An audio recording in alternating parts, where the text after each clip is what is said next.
Hello everyone, welcome to Senaf English Vision. Today I'm going to teach you verb to be. Baga gara YouTube channel Senaf English itti nagaan dhuftan jecha. Namoonni yeroo jammaraaf gara YouTube channel keenya dhuftan baga nagaan dhuftan jecha. YouTube channel kanarra kan isiniif darbu barnoota afaan Ingiliffaa, afaan Oromootiin karaa salphaa ta'een viidiyoo yeroo asirra waan isiniif gaddifnu YouTube keenya subscribe, like, share gochuu hin dagatinaa jenna. Yeroo darbe paartii waanii keessatti maal ilaallee turre parts of speech kutaalee dubbii warra jedhaman ilaallee turre afaan tokko beekuuf kutaalee dubbii afaanicha keessa jiran beekuu qabnanne paartii waanii irratti ilaallee dabarre paartii tuu irratti immoo part of speech keessaa pronoun ilaallee turre. Pronoun jechuun maqaa warrannu yeroo gaaffii gaafannu pronounii akkamii akka fayyadamnu yeroo waa'ee keenya ibsinu yeroo waa'ee nama biraa haasofnu pronounii akkamii akka fayyadamnu pronounii keessatti kutaa lammaffaa irratti ilaallee dabarre.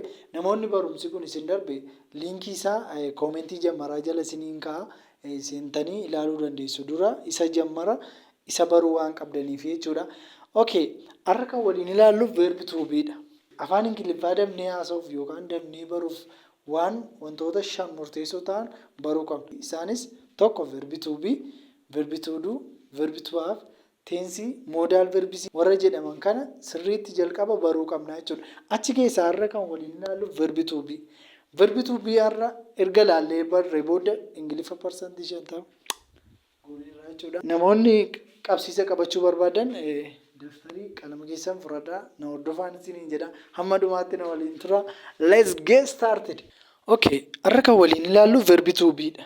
Be jechuun ta'e jechuudha. Fakkeenyaaf nama gaarii ta'e jechuu barbaanne be kind. Fakkeenyaaf namni tokko immoo yoo xinnoo itti tolaan jiru ta'e gammadaa ta'e jechuu barbaanne be happy namni tire be happy gammadaa ta'e. So be jechuun ta'e akkas ta'e jechuudha bakka. Fakkeenyaaf of ta'e be yourself being kanaaf fayyadamna jechuudha.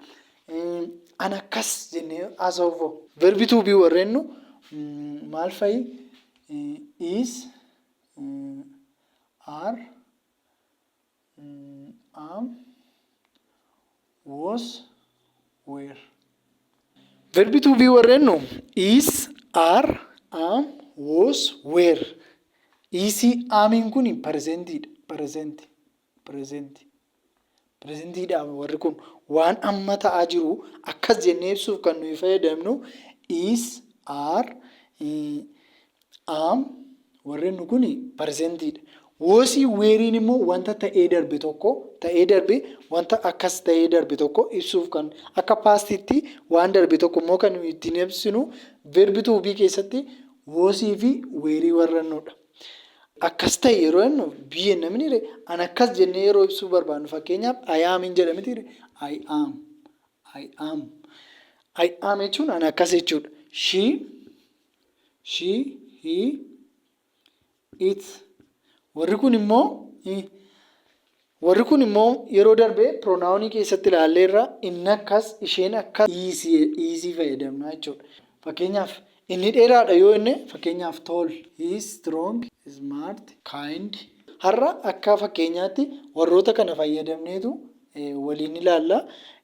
Jechoota barbaanne garuu fudhannee bakka kana buusuu dandeessu jechuudha. Fakkeenyaaf ani akkas jedhee haasa'uuf maaliin fayyadama? I am hin jedha. An akkas jedhee fayyadamuu fi I is hin jedhu. I am hin fayyadama jechuudha. Amiin fayyadama. I am a tall, I am strong, I am smart. An akkas jedhee of ibsuu yoo barbaade I am jedheen fayyadama jechuudha. Inni akkas isheen akkas qaama sadaffaa yoo ta'e maal jenna? Isii fayyadamna jechuudha. She is, he is jennee fayyadamna jechuudha. Fakkeenyaaf she is strong isheen jabduudha. She is smart smartiidha jechuu dandeenya jechuudha. Inni akkas he is tall inni dheeraadha. He is strong inni cimaadha. Waan barbaanne fudhannee fayyadamuu dandeenya jechuudha. Nama sanaan akkas jennee ibsuu yoo barbaanne. She is, he is warri kuni 30% singulaarii jennee baranneerra. 30% singulaarii yoo ta'e is jennaa jechuudha. Ana yoo jechuu barbaade garuu amiin jedha. Isaan akkas nuyi akkas ati akkas jechuuf immoo yoo barbaanne you, we, they aarii fayyadamna jechuudha. She are hin jedhamu. Maaliif warri kun 30% singulaarii inni akkas isheen akkas kun akkas jennee yoo fayyadamuu barbaanne singulaariidha yoo ta'e is fayyadamna jechuudha. Is, she is, he is enna, it is enna malee iti are hin jennu, he are hin jennu, she are ingiliffii jedhamu biyya lafaarra hin jiru jechuudha. 30% pluraalii keessatti immoo maal fayyadamna? Aarii kana fayyadamna. We are enna la. Gaaffii gaafachuudhaaf. Fakkeenyaaf he is strong jennee ramani inni cimaadha. Inni cimaadha jechaa hin jiramni. Fakkeenyaaf gaaffitti yeroo deebisee inni cimaadha jechuu barbaadu. No. Easy makanatu as fiddaa jechuudha. Is he etta. Warri kun inni akkas isheen akkas jennee ramitiire. Eshi gaaffitti yeroo deebifnu. Fakkeenyaaf namni tokko dhufee you are stupid yoo naan jedhe anatu stupididha jechuu yoon barbaade. No. I am miti. Am I stupid? Anatu stupididha. Am I stupid? Fakkeenyaaf namni tokko wow you are smart yoo inni siin jedhe ati smartidha yoo siin jedhe anatu smartidha. Am I ishee makana achi deebifnaa jechuudha. Gaaffitti yeroo deebifnu jechuudha. Am I isheen kuni yeroo akkas ta'a I am isa jennu am I jenna. Fakkeenyaaf you are strong yoo sun namni nuun jedhe gaaffitti yeroo deebifnu am I strong? Am I smart?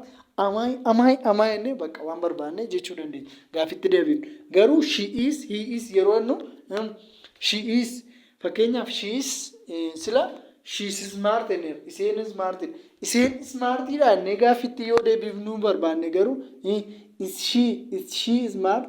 Is she jedhu kana is she smart jenna jechuu dandeenya. Fakkeenyaaf inni cimaadha jennee ramni he is strong jennee ramni inni cimaadha jechuu barbaanne moo he is strong? No.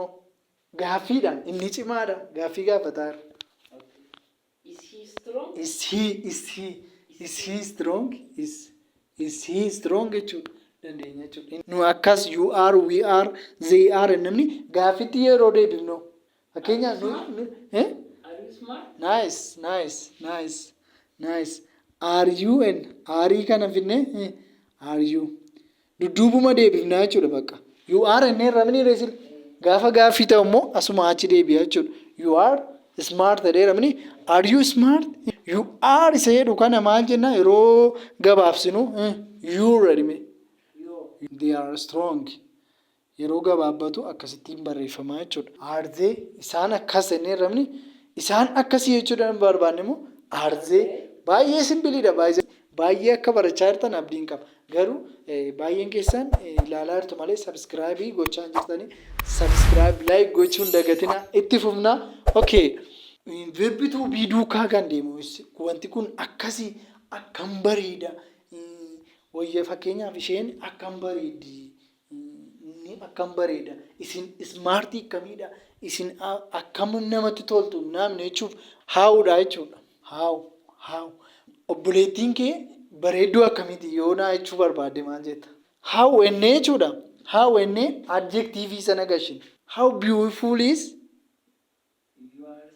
your sister? Yeah. How beautiful is your sister jechuu dandeessa. Fakkeenyaaf sila he is tall ennee irra mitiire. Inni dheeraadha ennee irra mitiire. Amma immoo inni basuma ilaal dheeraa akkamiiti yoo jechuu barbaadde. How ennee maal itti fufna? How ennee maal gashina? Adjectivii gashin. How tall? Inni sila maa enneerra? He is tall ennee ramni? Is he tall ennee ramni? Inni dheeraa akkamiiti yoo jechuu barbaadde? How tall is? How tall is he? Inni dheeraa akkamiiti? Fakkeenyaaf isheen bareedduu akkamiiti? Isheen bareedduu akkamiiti? How enne? Beautiful is she. Nice. Is she. How beautiful is she? Jechuu dandeenya jechuudha. Obboleessi kee smartii akkamiidha naan jedhiste? How smart? Nice. How smart? Is your brother? Is? He? How smart is your brother? Your brother. You are not you are. You brother. Yuu jechuun siimni yuur yeroo darbe pasasiivii keessatti barannee turre. Abbaa qabeenyummaa keenya akkaataa ibsinu. Kan keeti yoo jechuu barbaanne yuur. How smart is your brother? Fakkeenyaaf nyaata tokko nyaannee jechuudha. Nyaatichi baay'ee mi'aawa. Nyaanni nyaata akkam mi'aawu jechuu yoo barbaadde maata? Nyaanni nyaata akkam mi'aawu? Mi'aawa jechuun delicious.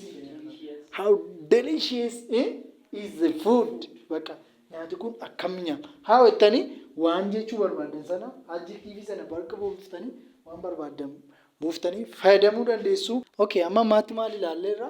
Ana akkasii, inni akkasii, isheen akkasii, nu akkasii, achiin booddee anata akkasii, ama akkas fakkeenyaaf anata akkasii yoommoo gaaffiitti deebisuu yoo barbaanne inni akkas jechuu yoo barbaanne ilaalleerra. Kan biraan gaaffiidhaanis ilaalleerra. Inni akkasii, isheen akkasii, nutu akkasii gaaffiitti deebifnee ilaalleerra. Inni itti aanu immoo amma immoo maal goona? Inni akkas miti, nu akkas miti, isaan akkas miti jechuuf immoo maal akka fayyadamu walii wajjin ilaala. Okay, she is strong jenneerra miti reesira. Isheen cimtuudha. Isheen cimtuu miti yoo jechuu barbaanne. She is not strong. Nice. Maal daballaa asitti? Naatti daballaa jechuudha. Negatiivii yeroo gochuu barbaannu jechuudha. Negatiivii yeroo gochuu barbaannu naatti isheen akkas miti jechuudha. Fakkeenyaaf ati leeziidha naan jedhe. Dadhabaadha naan jedhe. You are lazy. You are lazy. Ani ati leeziidha naan jechaa dhabne. Ama leeziin siin jedhe. Anatu leeziidhaan siin jedhamni. Ani leezii miti jechuu yoo barbaade immoo I'm not lazy. I am hin jennu gaa. Am hin ishee kana immoo walitti finne I am iddoo am I lazy? Am I lazy? Am I smart? Am I strong? Am I stupid? Jechuu dandeessa. Namni stupid yoo siin jedhe. Hantee you are stupid siin jedha. Am I stupid jettee atis itti agarsiisuu dandeessaa jechuudha. Okay. She is smart jenneerra. Waan barbaanne fudhachuu dandeenya. Fakkeenya kanaan akka fakkeenyaatti fudhadhe malee waan barbaanne gashinee fudhachuu dandeenya. Isheen nama smartii jedhe. She is smart jenneerra mini isheen immoo smartii miti jechuu barbaanne. She is not smart. Fakkeenya ati bareedaadha naan jedhe. Ati bareedaadha naan jedhe. You are handsome. Ati bareedaadha. Ati bareedaadha jettee gaaffii na gaafachuu barbaadde. Are you handsome jettamni ati bareedaa miti jechuu barbaadde. You are not handsome. Naatti kana duwwaatti dabaluu. You are not handsome. So verbi to be warra kanaan nu fayyadu har'a kan nu ilaalle warra presentiidha. Amma waan irra gocha amma ta'aa jiru kan present kan ittiin ibsinu verbi to be is am aariidha. Was where immoo kutaa ta'anitti waliin ilaalla. Was where immoo wanti tokko an akkasin ture, inni akkas ture, nu akkas turre, isaan akkas turanii jechuuf kan nu fayyadan immoo maalitti fayyadamna? Was fi where fayyadamna. So inni herata waan ta'eef kutaa taanu paartii tuusaa qabadeen isiniif dhiyaadha. Namoonni subscribe godhaa, share like gochuun dagatina. Akkasumas yaada keessan koomentii jalatti waan barbaadan barreessaa. Fakkeenya fa'aa fudhadhaatii koomentii jalatti barreessaa shaakala. Nagaan nu turaa isiniin jennaa galatoomaa.